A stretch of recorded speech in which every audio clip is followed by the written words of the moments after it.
जेकरा रहे अनेको दास और दासी हो रानी खुद ही दासी हो गई।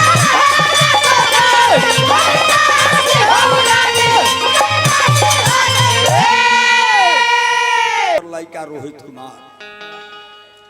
आकलन करी सब है अपना अपना दिमाग से काशी से अयोध्या के दूरी कितना बा, पैदल जाए के बा, खैला के गोली मार दो पानी नहीं खेतिए के जले काशी में पहुंचने। लड़का चलना समर्थ हो गई, लाचार होके डर के मारे अपना बाबूजी से ना कह के अपना महतारी से कहता जे गोड़ में उठल फोरा कोरा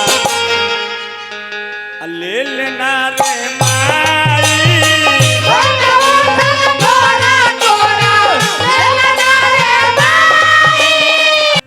जब राजा के रानी के पंडित जी दासी कहले हरा हरा आंख से आंसू के धारा बह गई।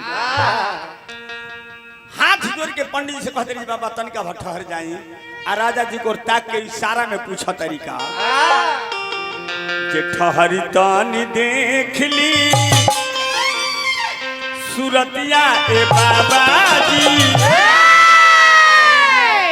राजा जी को घूम के पूछा तारी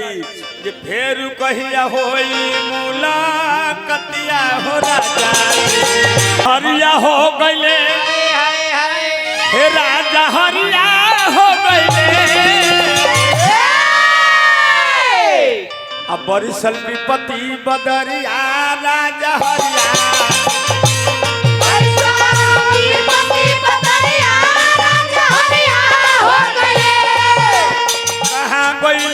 राजपाट उठाट बाट कचहरिया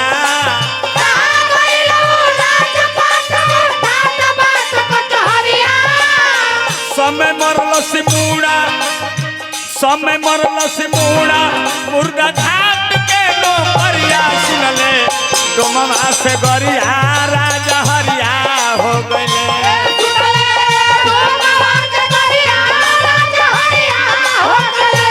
राजा के ड्यूटी लगल श्मशान पर।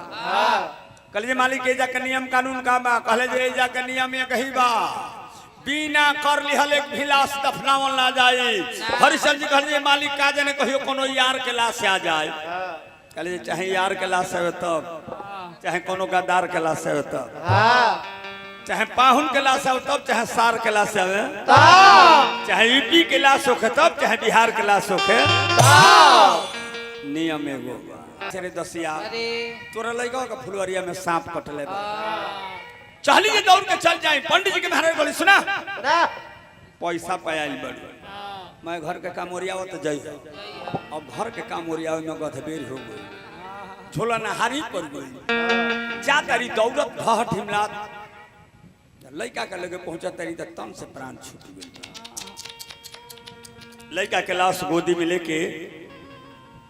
परम पिता परमेश्वर से ओरोहन देता नहीं तो मेहरारू के तेरे ओरोहन देने से सुन कहत के मानी जे विपतिया में डलले हे रे दोईबा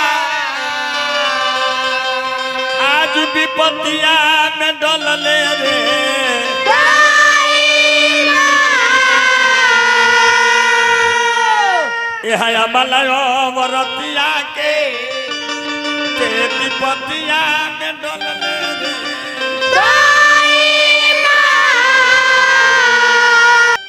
इलास तोहरा बेटा रोहित के मर गया।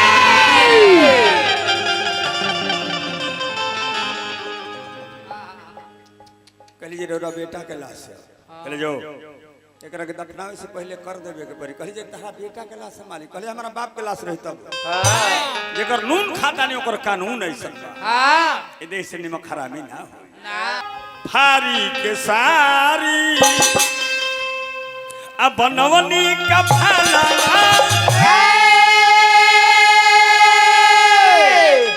ओ धावे से तो बोले बानी अपन तनमा हो सदा फारी के सारी बनवनी का भाला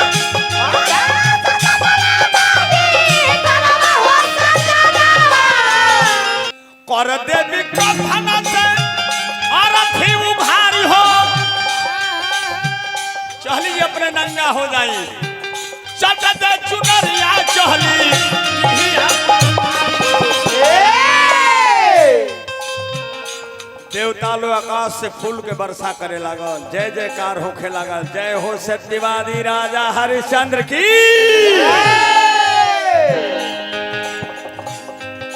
धरती डोले लागल आकाश कांपे लागल डोले लगली धरती कांपे लागल समाना और हमें सब बोले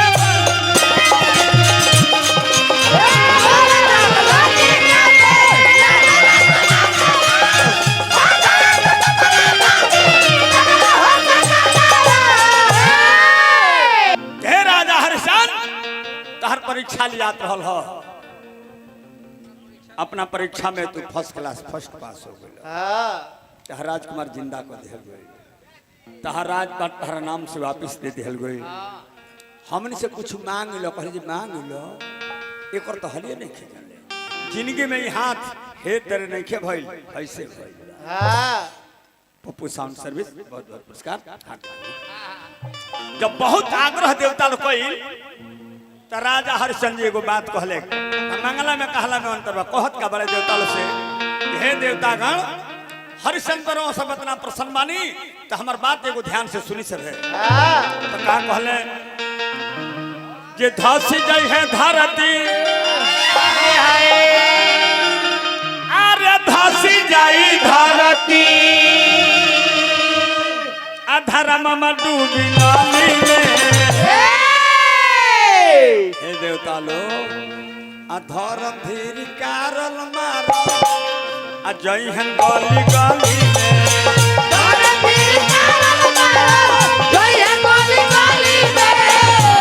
सत्यवादी राजा हरिश्चंद्र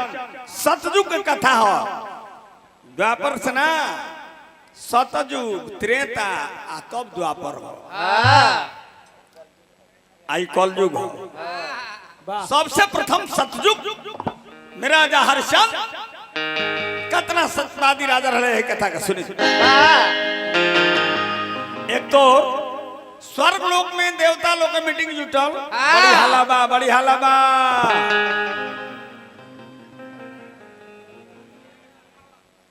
सत्य बहर छिड़ाल वही समय हरि गुण गावत बीड़ा बजावत नारायण नारायण करत मृत लोक से नारद जी स्वर्ग में पहुंचले देवता लोग कहल जाए नारद जी कहले बड़ा बरियार मीटिंग जुटल बे आज के मीटिंग के विषय का बा कहलो जे सत्य पर बहुत छिड़ल बा नारद जी पूछले जे के का कहता एगो देवता कहले जे महाराज लोग कहता जे उमा कहो मैं अनुभव अपना सतहरि भजन जगत सब सपना नारद जी कहले जे त शंकर जी के मत हजन पार्वती से सुनले बड़े और लोग का कहता एगो देवता कहले जे केहू लोग ई कहता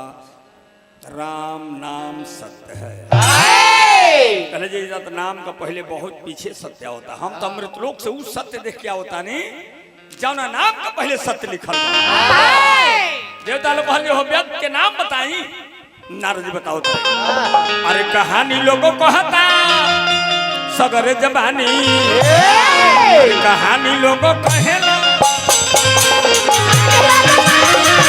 कहानी लोगों कहता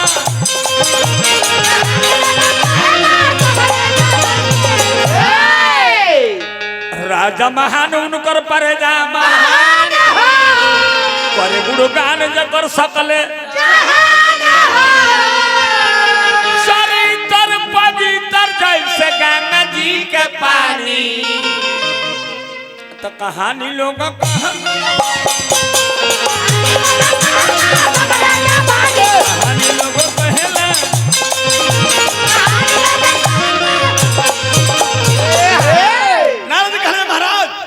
भले टली जाई है या चल ही झूठ नहीं होई विधि लेखनी के बाच हार तोरे नहीं सकी हरिश्चंद्र जी के बानी नारद जी कहले जो व्यक्ति के नाम है सत्यवादी राजा हरिश जल्दी भाई संजय यादव उग्रसेनपुर प्रधान शेर बहुत बहुत पुरस्कार देनी हार्दिक अब केहू के सुख केहू खातिर दुख हो जाला बाबा आ केहू के दुखवे केहू खातिर सुख हो जाला। और राजा हरिश्चंद्र के में पैसो भगलती नहीं थे। वही मीटिंग में विश्वामित्र जी बैठा रहे। नारद जी विशेषण दे के बात कह दिले। विश्वामित्र कहले नारद का कहत रह बुझाता कहले जे के कहत है रोरा बुझाता नहीं हमार नाम ना ना जेकर कहल जौन चीज को रद ना होला ओकरा के नारद कह। विश्वामित्र कहले तब चलता नारद कहे जाई बाबा कहबे ना कर ले नारद मनमा के छोड़े ले। अब देखिए स्वर्ग से विश्वामित्र जी क्रोध में उठले अमृतलोक के रास्ता धाले हले राजा हरिश्चंद्र के परीक्षा लेने खातिर जे देख कतना दान करे ले जे करहई बखान करे ले हिसी में ऋषि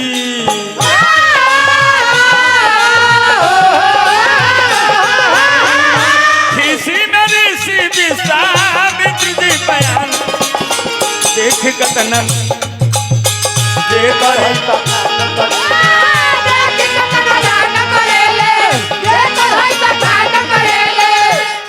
बहुत अच्छा बेंजू बादल हमारा मंटू बाबा पिठाइस ना बहुत अच्छा कलाकार हजार हजार पुरस्कार देनी कातना बड़न सतबादे चलता ने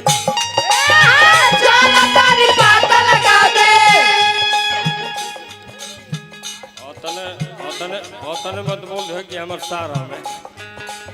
ई ना बोलब हमरा लहरी जी के नाती बानी संदीप दुबे जी लक्ष्मण दुबे जी लहरी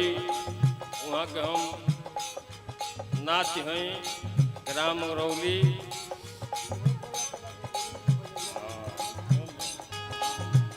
लहरी जी हमारा मंटू तिवारी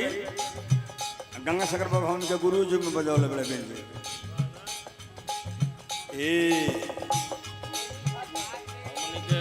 एडी उठा के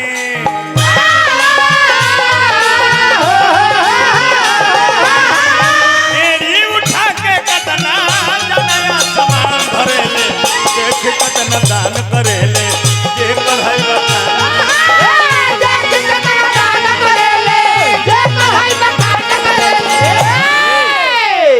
जिक्री गई तीरी के खिंच के कहले चिचिरी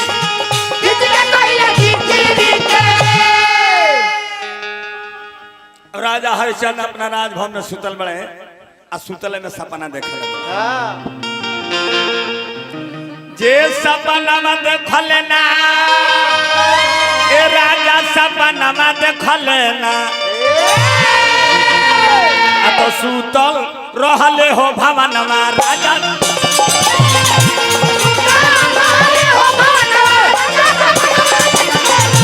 सुतल रहले हो भवन में राजा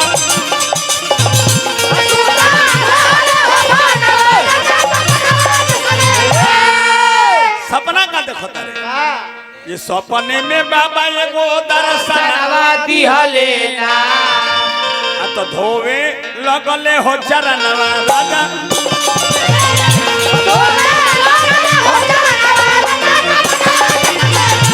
धोवे लगले हो चरणवा राजा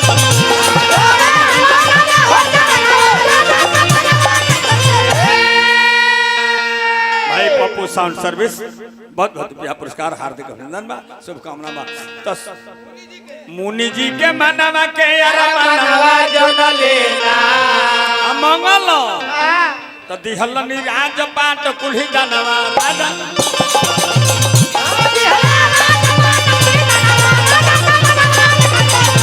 दिहल राज पाट कुल्ही दानवा राजा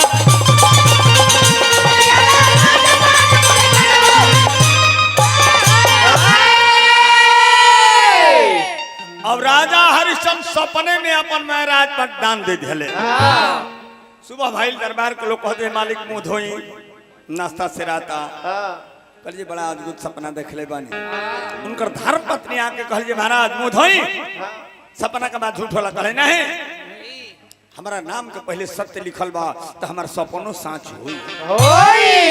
अतने में दरबार जाके कहल जी मालिक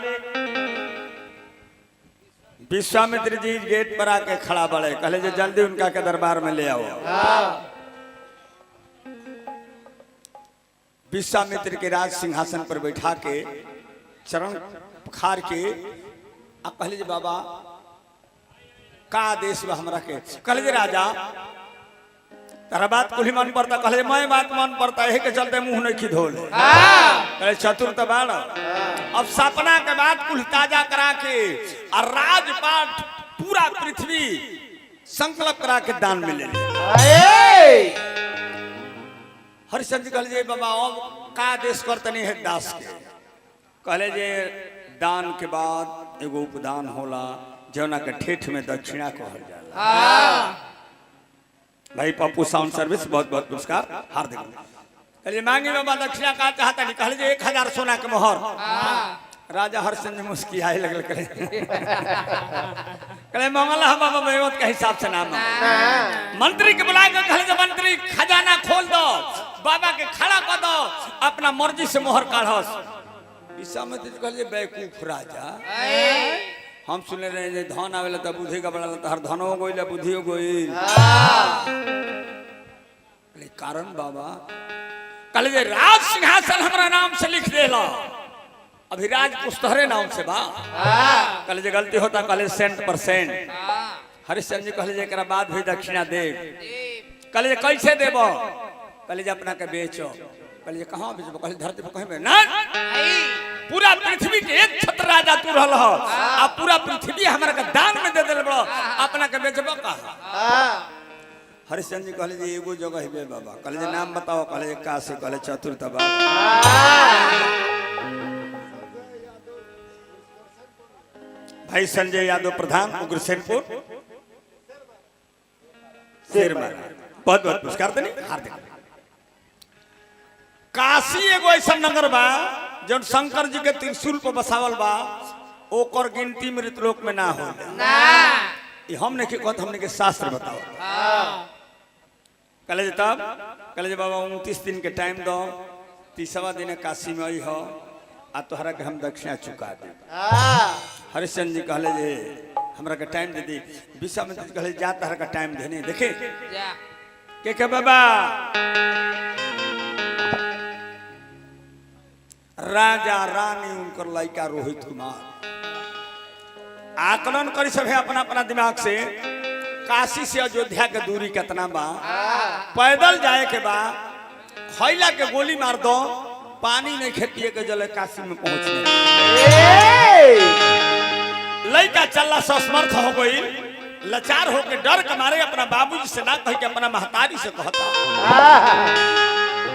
जे गोड़ में उठल फोरा कोरा ले लेना रे माई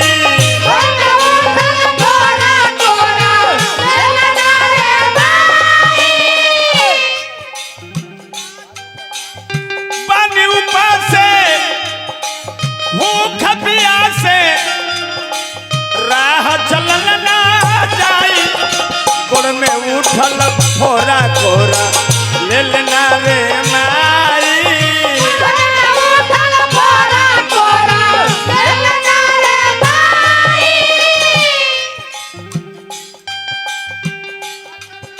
हमारा मनपुर तिवारी जी बहुत बहुत पुरस्कार देंगे बाबा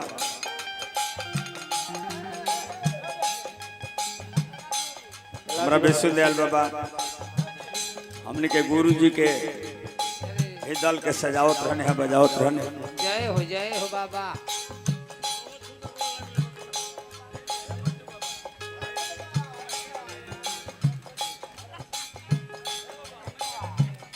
ले बाबा कतन दुर्गा शिवा नगरी चलल जातना डहरी चलल जातना पिंकी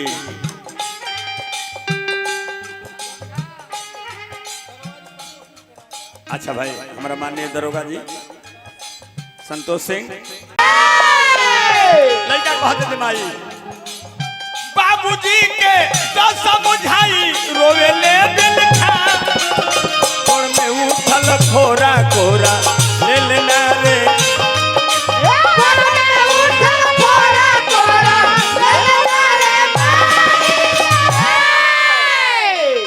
काशी में पहुंच के राजा बाजार लगौले ऐलान के लिए लो रे दासी बड़ा बरियार भीड़ जुटल यह नाम पर जे बाजार में हर चीज के बेचाइल देखले रहे हैं जा मरद मेहरारू लड़का के बेचाइल ना देखले एगो पंडित जी भीड़ देखले कहले कैसन भीड़ बा लोग बताओ जे बाबा ए जे मरद मेहरारू लड़का बेचाता पंडित जी भीड़ चिरत गइले आ जब रानी पर नजर पड़ल तो कहले इनकर दाम बताओ राजा हरिश्चंद्र हाथ जोड़ के कहले जे बाबा इनकर दाम 500 सोना के मोहर बा पंडित जी झोरा में से निकाले कहले चलो कहले जे बाबा बेचत नहीं खी गिरवी रखता देखी समय कब के करा के कहां ले जाके खड़ा करी केहू नहीं जानत गंगा सागर बाबा जब राजा के रानी के पंडित जी दासी कहले हरा हरा आंख से आंसू के धारा बह गई हाथ जोड़ के पंडित जी से कहते रही बाबा तनिका ठहर जाई आ राजा जी को ताक के इशारा में पूछा तरीका जे ठहरी तनी देख ली सूरतिया ए बाबा जी आ राजा जी को घूम के पूछा तारी जे फेर कहिया होई मुलाकातिया हो राजा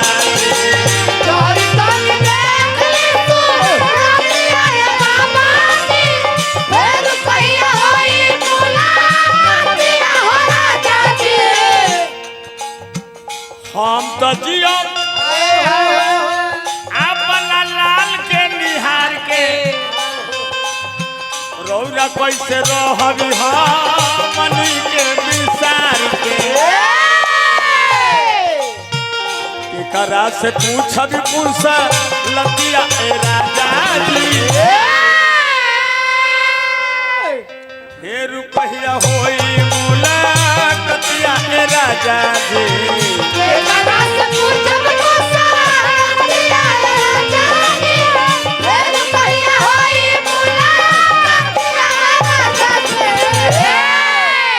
देखी बाबूजी जेकरा दरबार में अनेकों असंख्य नौकर चाकर जेकरा सेवा में लग रहे आ ओह राजा के मेहरारू के दासी बने जेकरा रहे अनेकों दास और दासी हो रानी खुद ही दासी हो गई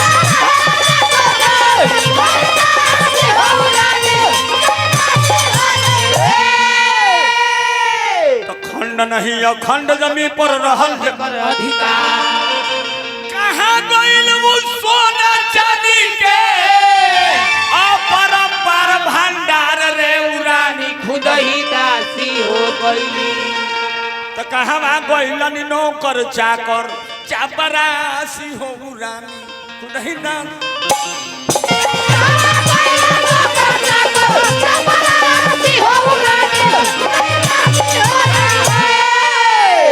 समय करे नाम हम भैया जे ना रहेला सम मने बराबर होला समय एक बराबर केहू के रहे ना समय करे नाम हम भैया जे ना रहेला जिंदगी में आवत रहेला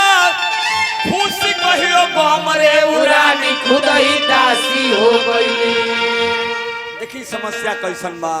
त मिले ना बेरा पर बबुआ के रोटी बासी हो रानी खुद ही ना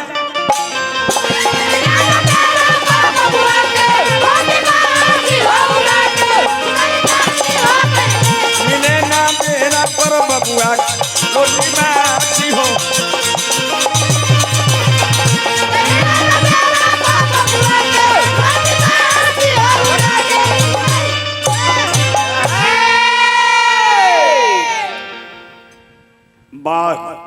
बली यादव जी ग्राम प्रधान ओझा कछुआ हमरा के बहुत बहुत रुपया पुरस्कार देनी भैया के बार बार नमस्कार प्रणाम बा आशीर्वाद।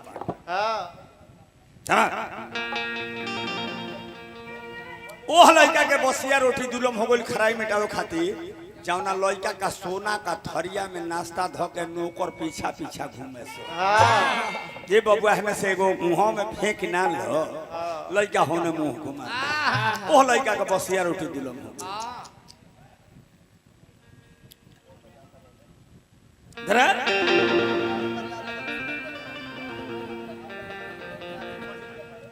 अब सुबह का बेरा फिर राजा बाजार लगोले आ उनका के किनले जात के डोम अवध पूरा हो रहे विश्वामित्र जी उपस्थित भेले विश्वामित्र के दक्षिणा चुका के हरिश्चंद्र डोम का पीछा चल गए 10 तक गोइल तो घूम के अचके में कहते रे तोरा में इतना पूंजी फंसा दे हने तोर नाम ना पूछने है जे का कहल जले मालिक हमरा के लोग हरिश्चंद्र कहले बात नाम बताओ तोरा सत्यवादी के बेचा तरलो मर्दे में हरे लई के फेंके बाजारी तोर ई नाम ना रहे देखे जात के डोम राजा हरिश्चंद्र के नाम के चेंज करता है तोर नाम ही ना रहे तोर नाम रहे हरिया जे हरिया हो गईले हे राजा हरिया हो गईले अब बरिसल विपत्ति बदरिया राजा हरिया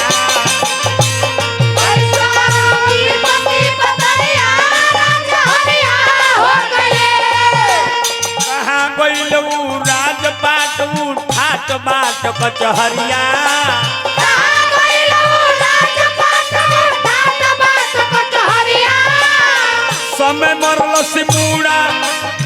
समय मरल सिमूड़ा मुर्गा घाट के नौकरिया सुनले डोमवा से गरिया राजा हरिया हो गईले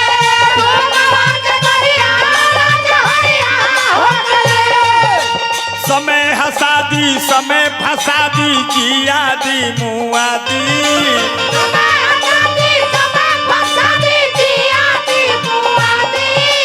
सब कुछ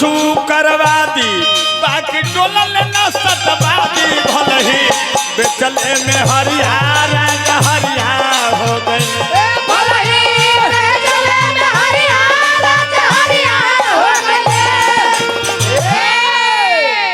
बहुत बहुत रुपया पुरस्कार हार्दिक हार्दिक अभिनंदन बा स्वागत बा सुचित बाबू सुचित यादव जी वर्मा बहुत बहुत पुरस्कार दिले हार्दिक अभिनंदन बा अब देखिए राजा के ड्यूटी लगल श्मशान पर कहले मालिक एजा के नियम कानून का बा कहले जे एजा के नियम ये कही बा बिना कर लिहल एक भिलास दफनावल ना जाए हरिश्चंद्र जी कहले मालिक का जाने कहियो कोनो यार के लाश से आ जाए कहले चाहे यार के लाश से तब चाहे कोनो गद्दार के लाश से तब चाहे पाहुन के लाश हो तब चाहे सार के लाश आवे चाहे यूपी के लाश होखे तब चाहे बिहार के लाश होखे नियम एगो हरिश्चंद्र जी श्मशान पर ड्यूटी देता रहे आईने देखी रोहित कुमार फुलवारी में गोल बड़े बाबा के फूल ले आवे खातिर सांप काट देले बा गिर के छपटाता रहे उनका उम्र के लड़का भाग गया के कहले रे दसिया तोरा लड़का के फुलवारिया में सांप कटले बा चली ये दौड़ के चल जाए पंडित जी के महाराज बोले सुना पैसा पायल बड़ी मैं घर के काम ओरियाव तो जाई अब घर के काम ओरियाव में गधबेर हो गई झोला नहारी पर गई जा तारी दौड़त घहट हिमलात लड़का के लगे पहुंचा तारी तो तन से प्राण छूट गई लड़का के लाश गोदी में लेके परम पिता परमेश्वर से ओरोहन देता रही तो मेहरारू के तेरे ओरोहन देने से सुनी कहत के मानी जे विपतिया में डलले हेर दोईबा आज विपतिया में डलले रे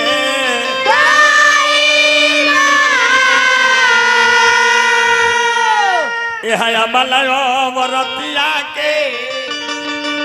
विपतिया में डलले रे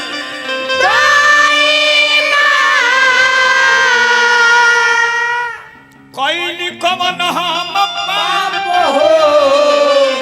हमारा बबुआ के कटल शीशा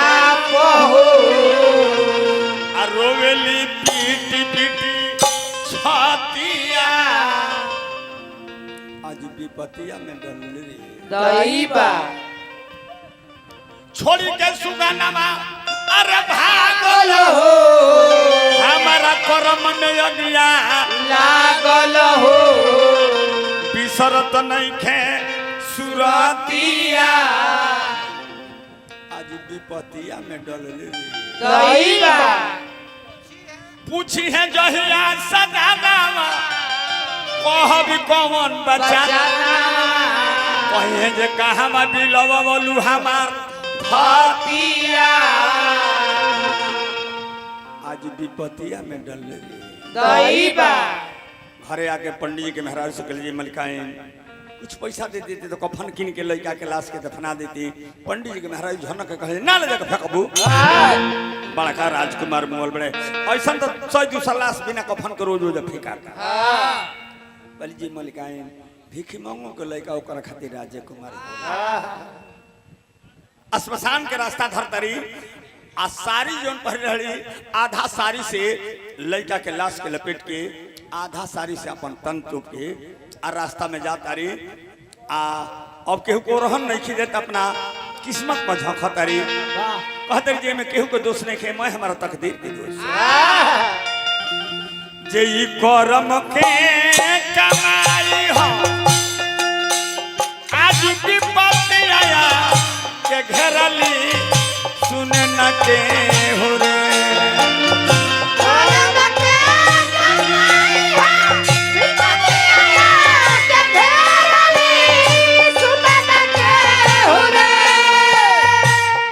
मान्य पवन दुबे जी पवन बाबा अगरौली के धरती से बहुत बहुत पुरस्कार कहाँ चल गए पवन बाबा ई करम के कमाई हो विपत्ति आया के घेरली सुने न के हो रे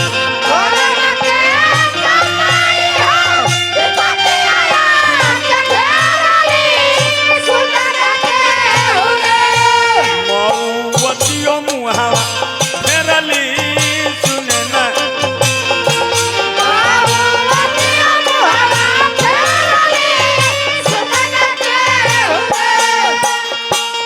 रानी चाहत के लड़का के संग हम अपन जान दे दी लेकिन बस के बात नहीं खे बाबूजी जाई के करा लगिया सजरी गई भागिया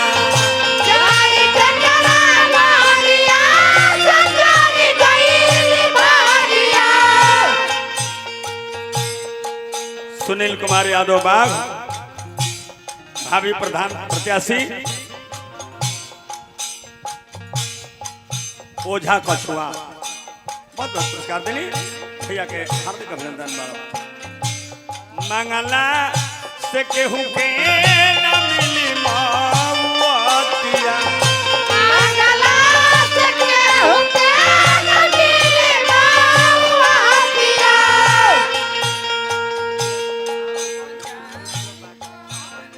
भैया सुनील यादव जी बाघा प्रधान प्रत्याशी ओझा कछुआ फिर अनगिनत रुपया पुरस्कार देनी भाई पप्पू साउंड सर्विस बहुत बहुत रुपया पुरस्कार में हार्दिक अभिनंदन अपन जानी कहानी उहो रे बतिया तेरली सुने न के हुरे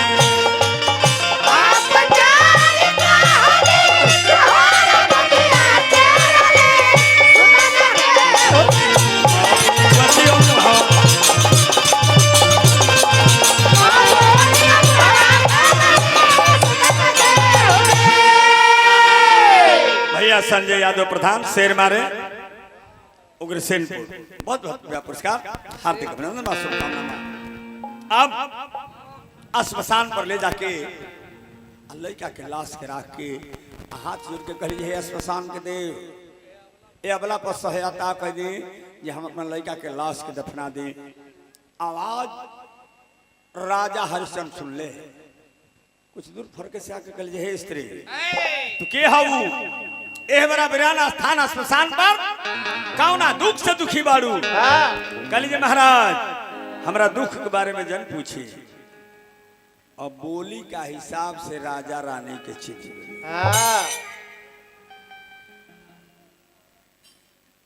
भैया विराट कोहली जी हमारा के बहुत बहुत पुरस्कार देने विराट बाबू के हार्दिक अभिनंदन। एगो लाश के लकड़ी कुछ जरते लोग छोड़ के चल गए रहे और चक्कर में लहर फूटल।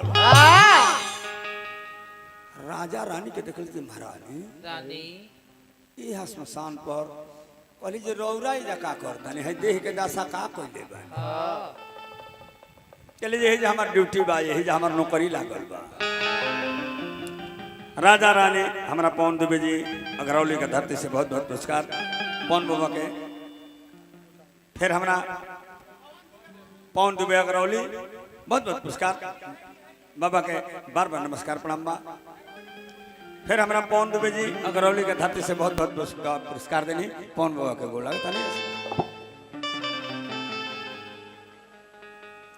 बातचीत के दरमियान राजा का नजर लड़का के लाश पर गई। कहले जे महाराज लाश कैसन हो कहे 2 मिनट पहले पड़ी हम गुजरनी हो कोनो लाश ना रहल हो। कहले महाराज हमारा पवन दुबे जी अगरौली जे हिमांचल में रही के फैक्ट्री के मलिकारो भइल बने बाबा के तरफ से आशीर्वाद मिलल गोल लगाता नहीं आशीर्वाद के कम। कहले जे महाराज कहले जल्दी बोलो कहले मालिक इलास तोहरा बेटा रोहित के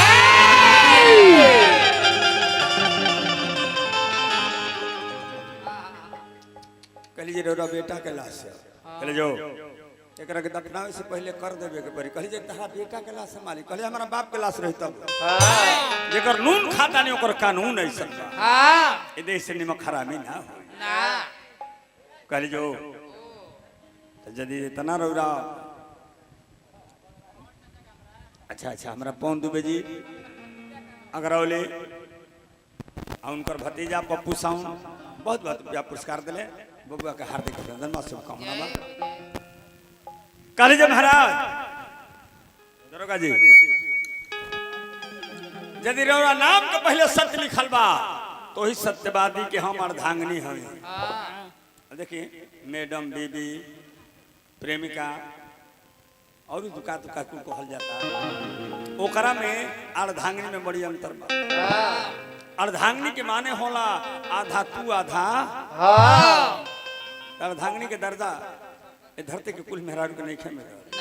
गिनल चुलन मिलल बा जेकर जेकर मिलल ओकर शास्त्र में नाम। कहले जे महाराज हमरा अर्धांगिनी हमें रौरा अपना धर्म पर रहे रौरा के कर कफ हम दोनों दे विष्णुदयाल बाबा नंगेश्वर बाबा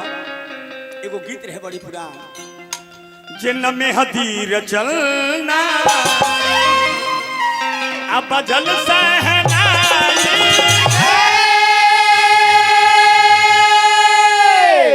सहनाई कोई सनहमा आज हो तबे विदाई। कहले महाराज फारी के सारी अब बनवनी का फला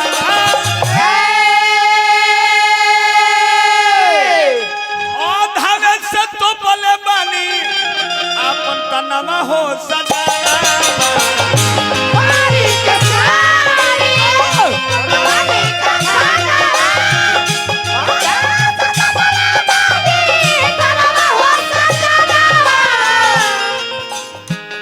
लाश के नंगा को देली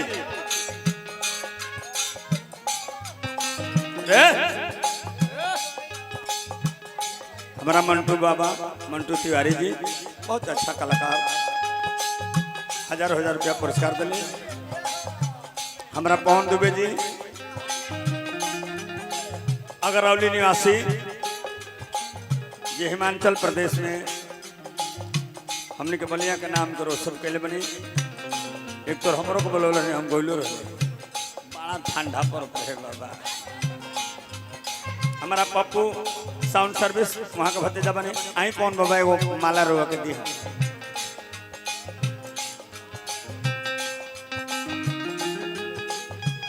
चरम सीमा ए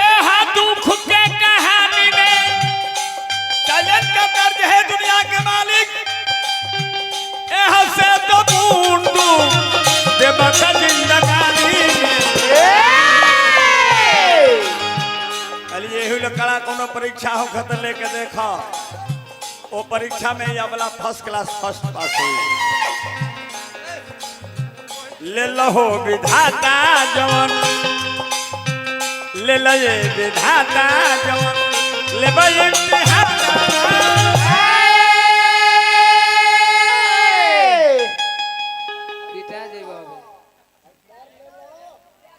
हमरा ट्रम्पेट मास्टर खुर्शीद जी कर देता रे राजा हरिश्चंद्र के लाश खाते सलमान खुर्शीद काला पान के बादशाह हमारा पवन बाबा के माध्यम से बड़ी बड़ी रुपया पुरस्कार हार्दिक अभिनंदन बा शुभकामना बा शशन के साथ भाई सलमान खुर्शीद काला पान के बादशाह कर का बदला हमारा का 200 रुपया पुरस्कार दिले हमारा पवन बाबा के भतीजा बनी पप्पू साउंड सर्विस बड़ी बड़ी पुरस्कार दिले हार्दिक अभिनंदन मालिक धर्म के खातिर मुर्दा घाट के हो विधाता हमारा स्वामी सम्राट के बुझाई हरिश्चंद्र जी धर्म छोड़ दिए डगमगाए लगले कल जे डियोलो जान मालिक रोपले रहेड़ी जन डोले चराना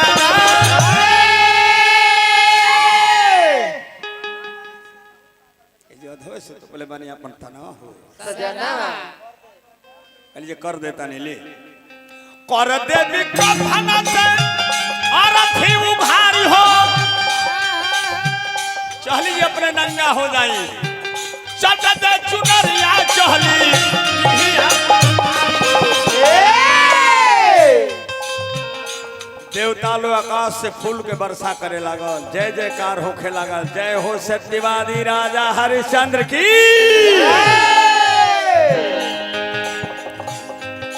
धरती डोले लागल आकाश कांपे लागल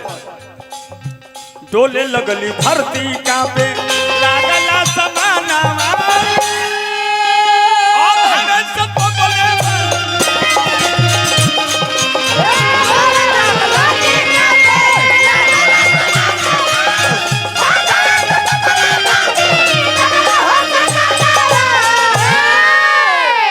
भैया अनिल यादव जी बहुत बहुत पुरस्कार देंगे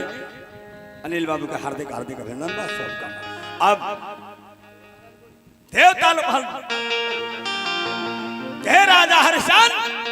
तहर परीक्षा लियात रहल हो अपना परीक्षा में तू फर्स्ट क्लास फर्स्ट पास हो गई तहर राजकुमार जिंदा को दिहल गई तहर राजपाट तहर नाम से वापस दे दिहल गई हमने से कुछ मांग लो कहले जी मांग लो